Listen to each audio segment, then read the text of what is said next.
मैं एक पाकिस्तानी स्नाइपर। कहानी की तरफ जाने से पहले आपसे गुजारिश है कि चैनल को सब्सक्राइब कीजिए और वीडियो को लाइक कीजिए। आइए कहानी की तरफ चलते हैं।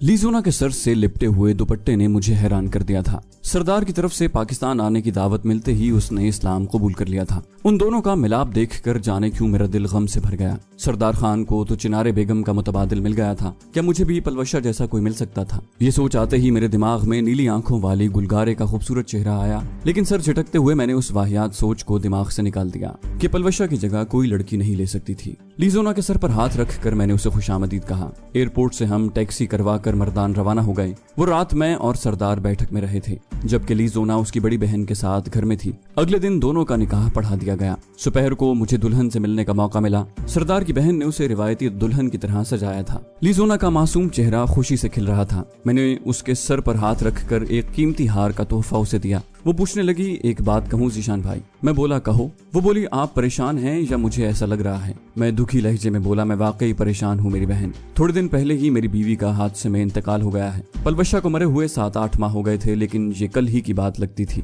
वो भी दुखी हो गई। बहुत अफसोस हुआ भाई। मैं हल्के फुल्के अंदाज में बोला, छोड़ो इस दिल दुखाने वाले मौजू को। अगर सरदार कोई गड़बड़ करने की कोशिश करे तो परेशान न होना। तुम्हारा भाई जहाँ मौजूद है फौरन ही मुझे कॉल करना। वो बोली, जानती हूँ भाई, और मुझे अपने भाई पर फख्र है। अलबत्ता सरदार पर मुझे भरोसा है तो सब कुछ छोड़कर यहाँ आई हूँ, वरना इतना बड़ा कदम कोई यूं ही तो नहीं उठा लेता। वो सच कह रही थी। सरदार एक मुखलिस और अच्छा इंसान था। उसके साथ वो लीज़ोना को दिल से चाहता था। यकीनन उनकी शादीशुदा जिंदगी निहायत कामयाब होती। लीज़ोना का इस्लामी नाम मरियम रखा गया। मैंने उसके इस्लामी नाम को सराहा। वैसे मरियम बहुत प्यारा नाम है और तुम्हारे साथ बहुत जचता है। वो खुश होते हुए बोली, ये नाम मुझे कलमा पढ़ाने वाले मौलवी साहब ने रखा है। मैंने कहा, अच्छा चलता हूँ। अल्लाह पाक आपके रिश्ते को खुशियों भरी तवालत दे, बाकी गपशप बाद में होती रहेगी। उसने इस बात में सर हिला दिया। मैं सरदार से इजाजत लेकर वहां से निकल आया था। गो सरदार ने मुझे रोकने की बहुत कोशिश की थी, लेकिन मेरी मौजूदगी में वो अपनी नई नवेली दुल्हन को पूरा वक्त न दे पाता। वहां मजीद ठहर कर मैं रंग में भंग नहीं डालना चाहता था। वहां से मैंने सवाबी का रुख किया था। रात का खाना मैं उस्ताद उमर दराज के साथ खा रहा था। बाकी की रात मैं उन्हें पलवशा की कहानी सुनाता रहा। उनके सामने रोते हुए मुझे कोई झिझक महसूस नहीं हुई थी। वो बोले, बेटा तुम पहले आदमी तो नहीं हो जिससे महबूब छिन गया हो। दुनिया भरी पड़ी है ऐसों से। अलबत्ता अक्लमंदी का तकाजा यही है कि माजी में झांकने की बजाय मुस्तकबिल पर नजर रखो, और बेहतर यही होगा कि शादी कर लो। अगर कोई औरत तुम्हें पलवशा के दुख से निजात न भी दे पाई तो उससे होने वाले बच्चे यकीनन ये काम कर लेंगे, और उसकी जिंदा मिसाल खुद मैं हूँ। एक मूजी मरज ने मुझसे भी जीने का सहारा छीन लिया था, मगर फिर अम्मी जान की कोशिश से वशमा मेरी जिंदगी में आई, मुझे 2 खूबसूरत बच्चियों का तोहफा दिया, और सुमेरा के बिछड़ने का दर्दनाक गम न होने के बराबर रह गया। मैं साफ गोई से बोला, फिलहाल तो हिम्मत नहीं है उस्ताद जी, अलबत्ता कुछ अरसे बाद कोशिश करूंगा कि आपके हुक्म पर अमल कर पाऊं। वो हंसकर खामोश हो गए। रात काफी बीत चुकी थी। उन्होंने मुझे सोने का मशवरा दिया और चुप साध ली। पलवशा का मुतबादिल कोई लड़की भी नहीं हो सकती थी। अलबत्ता गुलगारे एक ऐसी लड़की थी जिससे शादी करने का सोचा जा सकता था, मगर वो बहुत पहले अपनी शादी का बता चुकी थी। जेनिफर भी एक बेहतरीन इंतखाब था, लेकिन वो भी किसी और की बन चुकी थी, और जिससे उसने शादी की थी वो उससे बहुत मोहब्बत करता था। यूं किसी से उसकी मोहब्बत छीनना यकीनन खुदगर्जी और बेहिसी की इंतहा होती। इन दोनों के अलावा भी एक लड़की मेरी जिंदगी का हिस्सा बन चुकी थी, कश्मीरी चरवाहन रोमाना, जो मेरी जिंदगी में आने वाली तमाम लड़कियों से ज्यादा खूबसूरत थी। गो पलवशा मुझे बहुत अजीज थी और बहुत ज्यादा प्यारी भी, लेकिन ये हकीकत झुटलाने के काबिल नहीं कि रोमाना पलवशा से भी ज्यादा पुरकशिश और खूबसूरत थी, और वो मेरी जिंदगी में पलवशा से पहले आई थी। ये और बात कि जब वो मुझे मिली तो उससे चंद माह पहले ही वो किसी और की बन चुकी थी। ये उल्टी सीधी सोचें नींद आने तक मेरे दिमाग में चकराती रही। अगले 2 दिन मैंने उस्ताद उमर दराज के पास ही गुजारे थे। वहां से मैं घर आ गया और बकिया छुट्टी अदील के साथ गुजारी। उसे भी अपनी बाजी की मौत का इल्म हो गया था। उसके नैन नक्श पलवशा से बहुत ज्यादा मिलते थे, इसलिए वो मेरे दिल के बहुत ज्यादा करीब था। मैं उसकी तालीम और तरबियत में किसी किस्म की कमी नहीं देखना चाहता था। अब्बू जान को भी वो बहुत ज्यादा अजीज था। एक दिन फुप्पो जान रात के वक्त मेरे कमरे में आई। वो बहुत संजीदा लग रही थी। चंद मिनट दाएं बाएं की गुफ्तगू के बाद वो मतलब की बात पर आ गई। बोली, बेटा एक जरूरी बात है। मैंने कहा, जी मुझे भी कोई ऐसा ही शक हो रहा है, बहरहाल हुक्म करें। मैं ज़हनी तौर पर किसी अनजान लड़की के रिश्ते को ठुकराने के लिए तैयार हो गया था। वो बोली, देखो बेटा बुरा ना मनाना, मगर सच तो ये है कि मोहल्ले में दबी जबान में गुलनाज बहन की यहाँ मौजूदगी पर बातें हो रही हैं। मैं हैरान रह गया, क्या मतलब? वो बोली बेटा तुम तो जानते हो कि हमारे माशरे की क्या ज़हनियत है। गुलनाज बहन छोटी लड़की नहीं है, न भाईजान पर जवानी टूट पड़ रही है, लेकिन बातें करने वालों की जबान कौन पकड़ सकता है। मेरा दिमाग भग से उड़ गया था। कोई इतनी घटिया बात कैसे सोच सकता था, लेकिन फुप्पो जान भी तो झूठ नहीं कह सकती थी। मैंने कहा फुप्पो जान कोई कितनी ही बकवास क्यों ना करे, मैं पलवशा की माँ को कहीं जाने की इजाजत नहीं दूंगा, बल्कि मैं उन्हें अपनी सगी माँ की तरह ही समझता हूँ। फुप्पो जान झिझकते हुए बोली जब सगी माँ समझते हो तो फिर सच में बना क्यों नहीं लेते। मैं हकलाकर खामोश हो गया मगर फुप्पो जान। वो बोली बेटा मैं मौलवी साहब से बात कर चुकी हूँ, कोई शरई कबाहत नहीं है। गुलनाज बहन को भी मैं राजी कर चुकी हूँ, सिर्फ आपकी मर्जी जाननी है। मैंने कहा और अब्बू जान। वो बोली उन्होंने मेरी बात का कोई जवाब नहीं दिया, लेकिन इसका ये मतलब नहीं कि उन्हें कोई एतराज है। मैं हंसा, मतलब तमाम काम मुकम्मल है, सिर्फ मेरा इंतजार था। बोली बेटा इस तरह गुलनाज बहन के दिल में यहाँ रहने के बारे में जो झिझक है वो भी खत्म हो जाएगी। एतराज करने वालों को भी अपनी बकवास का खातिर खास जवाब मिल जाएगा। मैंने कहा फुप्पो जान आपने निहायत खुशी की खबर सुनाई है। कल मोहल्ले के चंद बुजुर्गों की मौजूदगी में ये बाबरकत काम कर लेते हैं। फुप्पो जान मेरा माथा चूम कर रुखसत हो गईं। सुबह नमाज के लिए जाते हुए मैंने अब्बू जान को शरारती लहजे में कहा वैसे आपने उन्हें मेरा अम्मा जी कहने का बहुत उल्टा मतलब लिया है। बहरहाल कोई बात नहीं, वो बाप थे कहाँ हार मानने वाले थे। तुर्की बतुर्की बोले तो क्या करूं, घर में एक दुल्हन की मौजूदगी तो जरूरी है ना। तुमसे तो कुछ हो नहीं सकता, अब मैं भी नामर्द बन जाऊं। मैं कहकहा लगाकर हंस पड़ा। वैसे बहुत बहुत शुक्रिया अब्बू जान। अम्मी जान की कमी बहुत सख्ती से महसूस हो रही थी। वो तंजिया लहजे में बोले सही कहा, लेकिन इससे ज्यादा कमी बहू की महसूस हो रही है। मैंने मस्जिद में दाखिल होने का बहाना करते हुए उनकी बात को नजरअंदाज किया कि मस्जिद में दुनिया की बातें करना सख्त गुनाह है। वो बोले जब निकाह की सुन्नत मस्जिद में अदा हो सकती है तो शादी की बात में कोई मजाका नहीं। इस मर्तबा उनकी बात का जवाब दिए बगैर मैंने सुन्नतों की नीयत बांध ली कि जान छुड़ाने का इससे आसान तरीका नजर नहीं आ रहा था। उसी दिन इशा की नमाज के बाद मौलवी साहब और मोहल्ले के चंद मुअज्जिजीन की मौजूदगी में ये बाबरकत काम सरअंजाम पा गया था। पलवशा की माँ को मैं पहले भी माँ कहता था कि सास भी माँ का ही दर्जा रखती है, लेकिन अब तो वो सच में मेरी माँ बन गई थी। छुट्टी के बकिया दिनों में मुझे अब्बू जान और अम्मी जान के चेहरों पर छाई आसूदगी, इत्मीनान और खुशी देखकर दिली सुकून मिला। पलवशा की माँ और भाई को मैंने सिर्फ माँ और भाई नहीं समझा बल्कि बना भी लिया। पलवशा की माँ पहले भी मेरी जरूरियात का बहुत ख्याल रखती थी, लेकिन उसके बाद तो उनका रवैया सचमुच माँ के जैसा हो गया। न जाने मेरी पलवशा जिंदा होती तो इस शादी पर कितना खुशी का इजहार करती। यकीनन वो हल्ला गुल्ला किए बगैर न रहती। सरदार और मेरी छुट्टी इकट्ठी ही खत्म हुई थी। वापसी पर उसकी हालत बिल्कुल वैसी ही थी जो कभी मेरी हुआ करती थी। हर वक्त लीजोना यानी मरियम की बातें, हेडफोन उसके कानों से कम ही उतरा करता था। मरियम के साथ मुसलसल अंग्रेजी बोलकर उसकी अंग्रेजी पहले से बहुत बेहतर हो गई थी। मरियम भी पश्तो सीखने की कोशिश कर रही थी। दोनों इस शादी से खुश और मुतमईन थे। एक दिन अनजान नंबर से कॉल वसूल करके मुझे गुलगारे की आवाज सुनने को मिली। पहचानते हुए ही मैंने शिकवा किया, शुक्र है तुम्हें याद तो हूँ। वो दुखी आवाज में बोली आप भूले कब थे। वो बोली शादी के दूसरे दिन ही मुझे पलवशा बहन के मरने की खबर पहुंची। आपके दोस्त कमांडर अब्दुल हक छुट्टी से वापसी पर अब्बू जान को पलवशा बहन के मरने की दिलफगार खबर बताकर आगे चला गया था। मैं घर आई तो छोटी बहन की जबानी पता चला। उसके बाद हिम्मत न हुई कि खान कले जाकर आपसे बात कर सकूं। अलबत्ता अब हमारे गांव में भी मोबाइल फोन के सिग्नल आ गए हैं तो हिम्मत कर डाली। मैंने पूछा शौहर कैसा है। वो बोली बहुत अच्छा, इतना कि शादी करने पर कोई पछतावा नहीं हो रहा। मैंने पूछा मेरी गुड़िया बहन कैसी है। गुल ने हंसते हुए कहा ये लें खुद ही बात कर लें। अगले ही लम्हे मैं छोटी बहन की पुरजोश आवाज सुन रहा था। उसके बाद समर खान और चचा शमरेज से भी गपशप हुई। आखिर में गुल ने चंद बातें कहकर मुझे तसल्ली दी और मिलने की दरखास्त की। उसे इत्मीनान दिलाकर मैंने अलविदाई कलिमात कहे और राब्ता मुनक़ता कर दिया। जेनी भी हर दूसरे दिन कॉल करती थी। सरदार और मरियम की शादी का सुनकर वो मुझसे काफी खफा हुई थी, लेकिन राब्ता करना न छोड़ा। मैं ज्यादा वक्त तरबियती मशकों में गुजारता रहता। भाग दौड़, जिम्नेजियम, फायरिंग वगैरह के शुगल में दिन आसानी से गुजर जाता। मेरी निशानेबाजी पहले से भी निखर गई थी। वजीरिस्तान जाते वक्त SS मेरा और सरदार दोनों का कोड नाम था, लेकिन अब यूनिट में मुझे ज्यादातर लोग SS ही कहकर बुलाते थे। ताल्लुक रखने वाले अफराद मुझे मुख्तलिफ नामों से पुकारते, लेकिन राजू सिर्फ पलवशे कहती थी। जिंदगी में ठहराव सा आ गया था और फिर इस ठहराव में कंकर कमांडिंग ऑफिसर के अर्दली ने फेंका। उस वक्त मैं कैंटीन में बैठा सरदार को छेड़ रहा था जब वो मुझे बुलाने वहीं आ गया। जीशान भाई कमांडिंग ऑफिसर याद कर रहे हैं। मैंने इस बात में सर हिला दिया, आ रहा हूँ। सरदार ने सवालिया नजरों से मुझे देखा। मैं लाइल्मी के अंदाज में कंधे उचकाते हुए खड़ा हो गया। थोड़ी देर बाद मैं कमांडिंग ऑफिसर इरफान मलिक साहब के सामने खड़ा था। बैठो। मेरे सैल्यूट का जवाब सर के इशारे से देते हुए उन्होंने मुझे बैठने का इशारा किया और जल्दी जल्दी सामने खुली फाइल पर दस्तखत करते हुए काम निपटाने लगे। फाइल में मौजूद आखिरी कागज पर दस्तखत सब्त करके उन्होंने फाइल मेज पर रखी, काम खत्म होने की मखसूस ट्रे में फेंकी और मेरी जानिब मुतवज्जे होकर मुस्कुराए। बोले जवान, मेरा ख्याल है कि तुमने काफी आराम कर लिया है, अब अगर काम की बात हो जाए। मैंने मौद्दबाना लहजे में कहा, सर यकीनन ये आपका एहसान होगा। वो बोले शाबाश। वो दीवार पर टंगी घड़ी पर निगाह दौड़ाते हुए बोले, तैयारी करो, तुम्हारे पास ज्यादा से ज्यादा 3 घंटे हैं। 4 बजे की फ्लाइट से तुम रेंज मास्टर अपने साथ लेकर गिलगित जा रहे हो, बाकी की तफसील तुम्हें वहीं मालूम हो जाएगी। गिलगित एयरपोर्ट पर हमें लेने के लिए एक यूनिट की 2 गाड़ियां आई हुई थी, एक फौजी जीप और दूसरी सिंगल केबिन। गिलगित में रुके बगैर हमने आगे जाना था। हमें खुशामदीद कहने के लिए आने वालों को हमारे काम के बारे में कुछ मालूम नहीं था, इसलिए हमने उनसे सर कबाने की जरूरत महसूस नहीं की थी। मेरे साथ दूसरा स्नाइपर इलियास था। वो जेहलम से ताल्लुक रखने वाला एक नौजवान स्नाइपर था और पहली बार किसी मिशन पर यूनिट से बाहर आया था। वो खासा पुरजोश था।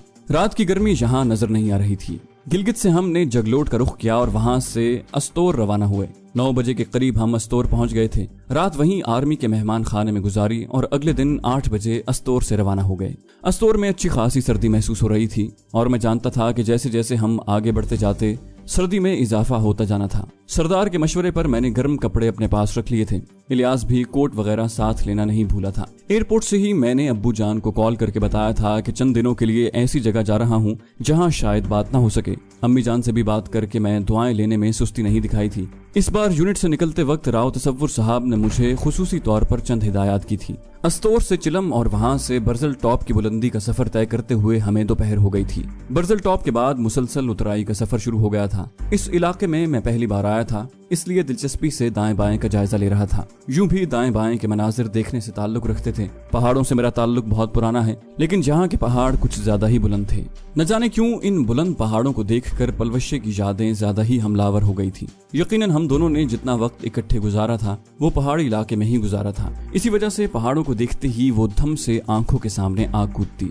दम्बा बाव का तवील मैदान तय करके हम शाम ढले मतलूबा यूनिट के बटालियन हेडक्वार्टर में पहुंच गए थे। सुना यही है कि दम्बा बाव बुलंदी पर मौजूद दुनिया का सबसे बड़ा मैदान है। रात का खाना खाते ही हमारा बुलावा आ गया था। यूनिट के कमांडिंग ऑफिसर ने हम दोनों को अपने कमरे ही में बुलवा लिया था। अर्दिली को चाय का बताकर उसने हमें बैठने का इशारा किया। शुक्रिया कहकर हमने निशिस्त संभाल ली। उसने तस्दीकी लहजे में पूछा, तो ज़ीशान हैदर आप हैं? मैंने अपने साथी की तरफ इशारा किया, जी सर, और ये इलियास हैं। वो बोले, मलिक साहब की मेहरबानी कि उसने बहुत जल्द ही आपको यहाँ भेज दिया। क्या काम का बताया है? मैंने नफी में सर हिलाया, नहीं सर। वो बोले, कोई इतना मुश्किल काम नहीं है जवान, खासकर जो तुम्हारी तारीफ सुनी है तो यकीनन तुम्हारे लिए ये बाएं हाथ का खेल होगा। लाजिमन मेरे बारे में उन्हें मलिक इरफान साहब ने ही ऐसा कुछ बताया था कि वो बार बार तारीफी नजरों से मुझे घूरने लगे। मैं इनकिसारी से बोला, काम के बारे में सुनकर ही कुछ अंदाजा लगा पाएंगे सर। वो तफसील बतलाते हुए बोले, सर्दियां शुरू होने वाली हैं, जहां पर जुलाई, अगस्त और सितंबर के पहले हफ्ते तक हम अपनी दूर दराज पोस्टों पर साल भर का राशन जखीरा करवा देते हैं। ये काम वैसे तो हम सिविल मजदूरों से लेते हैं जो खच्चरों के जरिए तमाम पोस्टों पर राशन पहुंचाते हैं,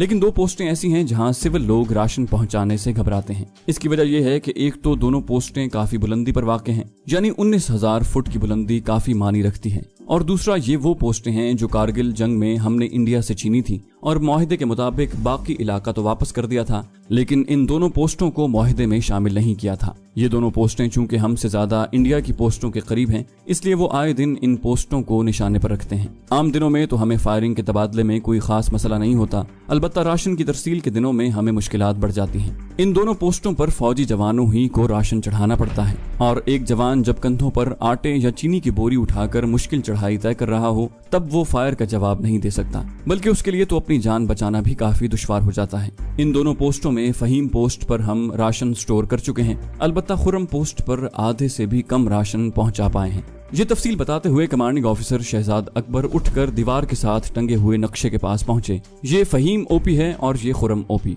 उन्होंने 2 बुलंदियों की निशानदही की, और ये इंडिया की वो 2 पोस्टें हैं जहां से मुसलसल फायर आता है। पहले वो यहाँ आर्टिलरी का फायर करवाते थे, और सच कहूँ तो आर्टिलरी के फायर से फिर भी बचत हो जाती थी। आजकल उन्होंने अपनी इन दोनों पोस्टों पर स्नाइपर बिठा रखे हैं, और जो हमारे जवानों के लिए मसाइल खड़े किए रखते हैं। इस मर्तबा हम खुर्रम ओपी पर चौथाई से भी कम राशन जखीरा कर पाए हैं, और हमारे पास बस 10-15 दिन ही बचे हैं। उसके बाद बर्फबारी ने शुरू हो जाना है, और तब राशन की तरसील नामुमकिन हो जाएगी। मैं भी नशिस्त छोड़कर उनके करीब पहुंचा और नक्शे पर निगाह दौड़ाते हुए पूछा, इस ज़िमन में हम दोनों क्या कर सकते हैं? वो बोले, परसों आपके कमांडिंग ऑफिसर सर इरफान से बात हुई है। वो मेरे कोर्समेट हैं, हम दोनों इकट्ठे ही PMA से पास आउट हुए थे। दौरान गपशप मैंने उन्हें अपना मसला बताया। तब उन्होंने कहा कि वो अपना एक बेहतरीन बेहतरीन स्नाइपर मेरे पास भेज रहे हैं जो किसी भी आदमी को 1900 मीटर से भी ज्यादा फासले से निशाना बना सकता है। मैंने कहा गोया आप हमें इंडियन स्नाइपर्स के खिलाफ इस्तेमाल करना चाहते हैं। उन्हें कहकर मैं उन दोनों पोस्टों का इंडिया की पोस्टों से फासला नापने लगा।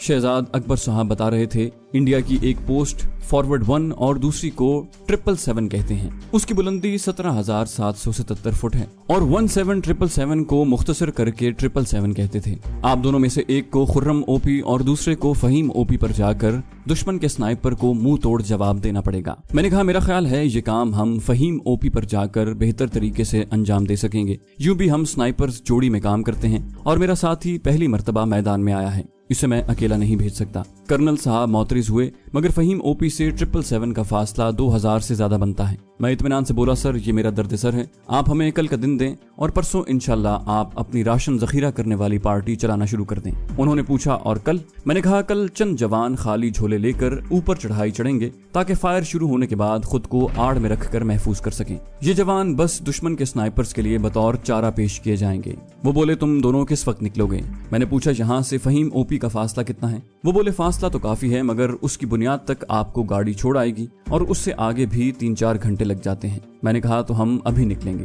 उन्होंने हैरानी जाहिर की, क्या? मेरा ख्याल है आज रात आप आराम कर लें। मैंने मुस्कुराते हुए कहा सर आराम जरूर करते मगर हमारे पास वक्त नहीं है। जितना जल्दी अपने काम पर लगेंगे उतना ही बेहतर है। यूं भी मजदूर पेशा लोग काम मिलने के बाद आराम की बजाय काम खत्म करने में दिलचस्पी रखते हैं। वो बोले ये सुनकर अच्छा लगा। उन्होंने तारीफी अंदाज में गर्दन हिलाई। चाय पीकर हम शहजाद साहब के कमरे से निकल आए थे। उन्होंने बटालियन के सूबेदार मेजर साहब को बुलाकर हमारे आगे जाने के अहकामात दे दिए थे। 1 घंटे बाद हम अपने सामान के साथ जीप में बैठ चुके थे। गो हमारे लिए आराम करना मुनासिब था लेकिन मैं चाहता था कि इलियास की थोड़ी तरबियत हो जाए। एक स्नाइपर को सख्त जान और पुरमुशक्कत जिंदगी का आदी होना चाहिए। तवील पहाड़ी सफर के बाद इंसानी जिस्म आराम का तलबगार होता है। मुसलसल जागने से इंसान चिड़चिड़ा हो जाता है और सही काम करने के काबिल नहीं रहता। लेकिन स्नाइपर्स की तरबियत में उन्हें मुसलसल बेआराम रखकर उनके चिड़चिड़ेपन को दूर करना होता है। एक ज़ेरे तरबियत स्नाइपर को घंटों नहीं बल्कि दिनों के हिसाब से जगाकर मकसद पूरा करने के काबिल बनाया जाता है। नींद के बारे में कहावत मशहूर है कि नींद सूली पर भी आ जाती है,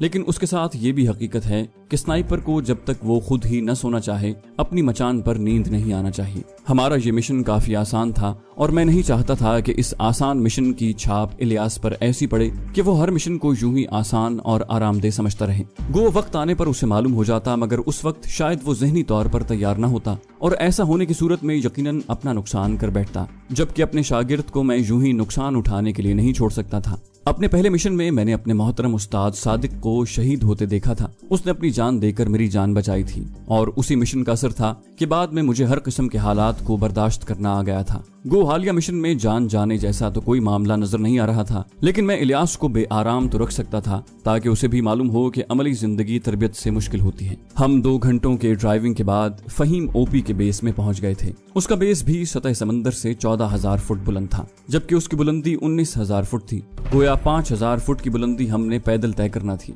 रात का 1 बज रहा था जब हमने फहीम ओपी के बेस से अपना सफर शुरू किया। सर्दी ठीक ठाक तरीके से हाल पूछ रही थी। तेज हवा गोया उठा कर फेंक रही थी। हमारे साथ आने वाले जवानों ने इलियास से रेंज मास्टर का झोला लेने की कोशिश की मगर मैंने उन्हें ये वजन उठाना हमारी जिम्मेदारी है दोस्त कहकर मना कर दिया। बुलंदी पर पहुंचते ही हमें 3 घंटे लग गए थे। मैंने चंद मिनट से ज्यादा इलियास को सस्ताने नहीं दिया था और फौरन उसे साथ लेकर दुश्मन की पोस्टों का जायजा लेने बाहर निकल आया। अगला 1 घंटा मैंने उसके हमरा ऐसी मुनासिब जगह ढूंढने में गुजारा जहां हम रेंज मास्टर को लगाकर फायर कर सकते। मुझे यकीन था कि हिंदू बनिए ने इतने सवेरे नहीं उठना था, इसलिए मैं ज्यादा देर इलियास के साथ बाहर न रहा और रिहायशी बंकर में घुस गया। इसमें कोई शक नहीं कि मसनूई तौर पर खुद को कितनी ही मुसीबत और जोखम में मुब्तला रखो वो हकीकत से मेल नहीं खाती। अब इलियास की खुशकिस्मती थी या बदकिस्मती, लेकिन उसे पहला मिशन निहायत ही आसान मिल गया था। रिहायशी बंकर में लकड़ी के तख्ते जमीन से थोड़ा बुलंदी पर लगाकर सोने की जगह बनाई गई थी। हम दोनों करीब करीब बड़े बिस्तरों में घुस गए। मैंने कहा एक खास बात बताऊं इलियास? मेरी तरफ करवट तब्दील करते हुए वो बोला जी उस्ताद जी। मैंने कहा जानते हो जब मैं अपने पहले मिशन में गया था उस वक्त उस्ताद सादिक मेरे हमरा थे। जाते हुए रास्ते में ही उनका पांव जख्मी हो गया था। मिशन की तकमील के बाद हम दोनों एक दरख्त पर छुपे बैठे थे। तभी उस्ताद सादिक ने मुझे अपने पहले मिशन की कहानी सुनाई जिसमें उनके उस्ताद हाशिम ने अपनी जान पर खेलकर अपने शागिर्द को जान बचाने का मौका दिया था। ये कहानी सुनाने के अगले दिन उस्ताद सादिक ने मुझे पानी लाने के बहाने भेजा और जब मैं छुपकर दुश्मन के घेरे से निकल गया तब उन्होंने दुश्मन पर फायर खोल दिया। मैं चाहकर भी उनकी मदद से कासिर था क्योंकि उन्होंने स्नाइपर राइफल की तमाम गोलियां मेरे झोले से निकाल ली थी। वापसी पर जब उस्ताद राव तसव्वुर साहब को मैंने ये वाकया सुनाया, तब उन्होंने बड़ी अजीब बात बताई कि उस्ताद सादिक के उस्ताद हाशिम को भी उनके उस्ताद ने अपने पहले ही मिशन में इसी तरह दुश्मन के नरगे में आने से बचाया था। उसने हैरानी से पूछा, इस बात का क्या मतलब हुआ उस्ताद जी? मैंने मुस्कुराते हुए कहा, इस बात का मतलब यह है कि रिवायत के मुताबिक मेरा इस मिशन में शहीद हो जाना लाजमी है, क्योंकि यह सिलसिला काफी दूर से चला रहा है। लेकिन इस मिशन की सूरत हाल देखते हुए तो मुझे नहीं लगता कि कुछ ऐसा पेश आएगा। वो घबरा के बोला, अल्लाह पाक न करे ऐसा हो सर। मैंने कहा, क्यों यार, शहादत की मौत तो आला तरीन मौत है। इलियास ने पूछा, क्या हर स्नाइपर के साथ यही होता है कि जब वो अपने पहले मिशन पर जाता है तो उसका उस्ताद उसके लिए जान कुर्बान कर देता है? मैंने नफी में सर हिलाया, ऐसा मैंने कब कहा। उसके लहजे में हैरानी थी, तो आपकी बात का मतलब क्या हुआ? मैंने कहा, यार मेरी बात का मतलब था कि खास स्नाइपर्स के साथ ऐसा हो रहा है। एक मखसूस जंजीर है, यानी मेरे उस्ताद सादिक, उनके उस्ताद हाशिम, उनके उस्ताद गुल खान, उनके उस्ताद बशीर, और अब तुम्हें मेरे हमरा भेज दिया गया है। दौरान तरबियत भी तुम मेरे खुसूसी शागिर्द रहे हो और जानते हो उस्ताद तसव्वुर ने आते वक्त मेरे कान में यही कहा था कि वो मेरे लिए खुसूसी दुआ करेंगे। वो एतमाद से बोला, इंशाअल्लाह इस बार ये जंजीर टूट जाएगी, और यूं भी आपकी जान मुझसे बहुत कीमती है, आप हमारा सरमाया हैं उस्ताद जी। मैंने कहा, अच्छा थोड़ा आराम कर लो। उसे आराम का मशवरा देते हुए मैंने आंखें बंद कर ली। यूं भी मुझे मौत का खौफ पहले भी नहीं था, अब तो मरना एक मजाक ही लगता था। पलवशा की जुदाई बहुत अजियतनाक और तकलीफदेह थी। एकदम जब उसकी सोचें दिमाग पर हमलावर होती, हर तरफ अंधेरा और जुल्मत ही नजर आती। मैंने कोशिश की कि इन सोचों को झटक कर कुछ देर आराम कर लूं, क्योंकि हमने 3-4 घंटों से ज्यादा आराम नहीं किया था। तो दोस्तों, ये थी हमारी आज की एपिसोड। उम्मीद करते हैं आपको हमारी कहानी पसंद आई होगी। जाने से पहले इस वीडियो को लाइक कीजिए और शेयर करना मत भूलिए। कमेंट करके हमें बताइए कि आपको हमारी वीडियो कैसी लगी, और अगर अभी तक आपने इस चैनल को सब्सक्राइब नहीं किया तो इसे सब्सक्राइब कीजिए और बेल आइकन दबाकर ऑल नोटिफिकेशंस ऑन कर लीजिए।